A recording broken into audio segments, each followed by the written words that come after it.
गौरा जी बैठेली शिव के पद बगलिया त शिव के बगलिया त पूजन के रावेली हो।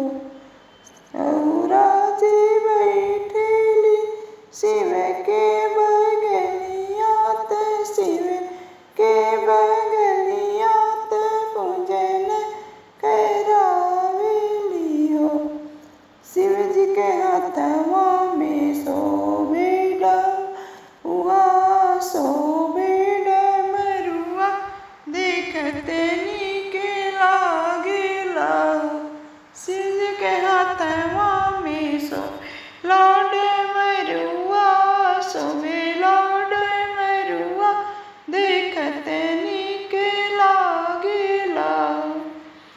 राधा जी बैठेली कृष्णा के बगलिया त कृष्ण के बगलिया में पूजन करावेली हो।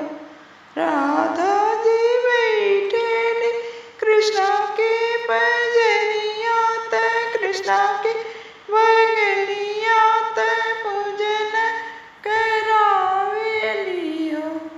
कृष्ण के हाथवा में शोभेला बसुड़िया त शोभेला बसुड़िया देखते नीके लागेला हो।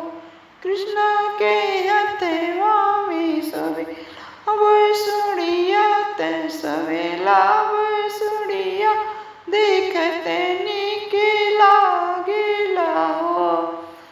लक्ष्मी